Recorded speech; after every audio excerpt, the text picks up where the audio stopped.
아말감은 교체해 주는 게 좋나요? 교체를 안 하신다고 해도 당장 문제를 발생시키거나 그러진 않을 수 있어요. 하지만 안녕하세요, 김 원장입니다. 안녕하세요, 주의사입니다. 오늘 어떤 내용 하나요? 오늘은 한 번씩 입에서 쓴맛이 난다고 하시는 분들이 계세요. 이런 증상이 왜 생기는지, 또 어떻게 개선할 수 있는지에 대해서 오늘은 간단하게 얘기해 보면 좋을 것 같아요.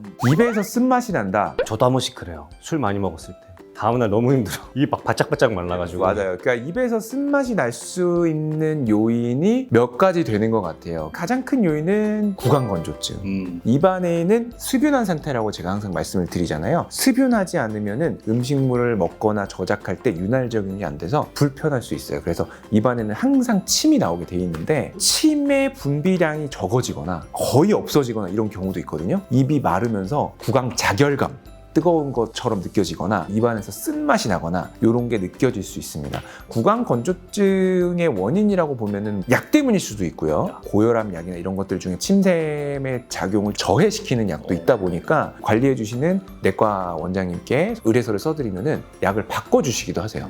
그런 경우도 있고 아니면 뭐 전신 질환 때문에 그럴 수도 있고, 그리고 또 쓴맛이 날 수 있는 경우가 구강 내의 보철 때문에 아말감이나 크라운이나 일레이나 이런 것들 때문에, 특히 예전 같은 경우에 구강 내에 이제 크라운을 씌울 때 치아가 많이 깎아내고 뭔가 충치가 심했으면은 거기다가 어떤 재료를 채워 넣은 다음에 씌우는 경우도 있었거든요. 근데 크라운이 오래되다 보면은 치아랑 크라운 사이에 이제 접착제가 되어 있는데 그 접착제가 점점점 녹으면서 안에 있는 내용물이 약간씩 녹아 나옵니다. 그러면서 약간 입에서 양맛이 나는 것 같아요. 쓴맛이 나는 것 같아요.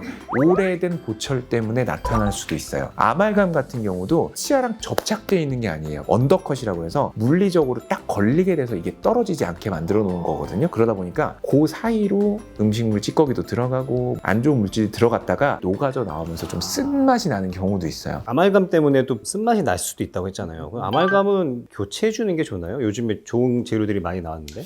교체를 안 하신다고 해도 당장 문제를 발생시키거나 그러진 않을 수 있어요. 하지만 여러 매체나 여러 논문이나 이런 데에서 말해주는 게 뭐냐, 아말감이 오래됐을 때 뜨거운 물을 만나게 되면 수은균기를 배출할 수도 있다. 안 그런 경우도 있지만 그런 경우가 혹여나 있을 수도 있기 때문에 아말감은 교체하시는 걸 추천드리긴 해요.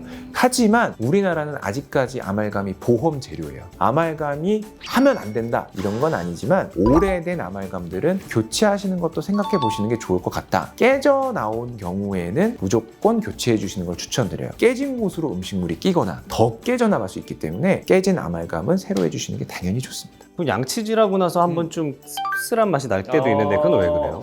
양치를 저희가 하잖아요. 몇 번 헹구세요? 많이 너무 헹구면 또 안 좋다 그래가지고 4번, 3번에 그냥 후루룩 하고 하는 것 같아요. 저는 이게 쇼크받았던 게 영화 같은 데에서 양치하다가 툭 뱉고 수건으로 입 닦고 그냥 끝나는 경우도 있어. 해외에서는 또 그게 또 올바른 양치법이라고 하는 사람들도 있더라고. 요게 잘못된 걸 수도 있어요. 왜냐면 치약 성분이 구강 내에 남으면서 쓴맛을 나타낼 수도 있어요.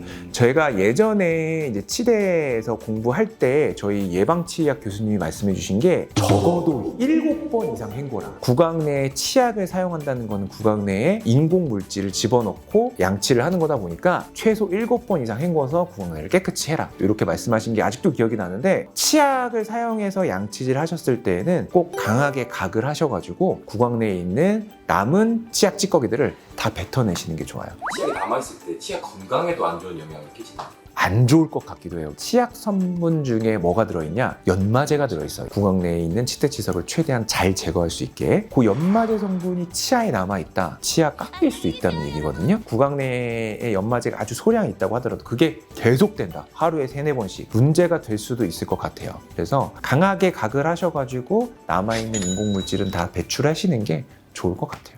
그러면은 막 불소 치약을 하는 목적이 불소가 치아에 좀 더 단단하게 붙으라고 하는 건데, 그렇게 각을 많이 해내면 효과가 많이 없을 것 같은데. 실제로 불소 치약의 효과는 그렇게 크진 않습니다. 불소라는 게 저희 치아면에 들러붙어서 오랜 기간 좀 있어야 불소가 방출되면서 치아 내로 흡수가 되거든요. 근데 양치 같은 경우에는 닦아낸 다음에 뱉어내면 끝이에요. 그러다 보니까 구강 내에 불소 도포를 하잖아요. 바니쉬 같은 것들, 비교 자체가 되지 않습니다. 치약 샷과 불소 바니쉬는 아예 다른 수준에 있다고 보시면 되고 자주자주 구강 내에 불소가 노출되면 효과는 있어요. 저희 불소편을 확인하시면 좀 더 자세하게 확인하실 수 있습니다.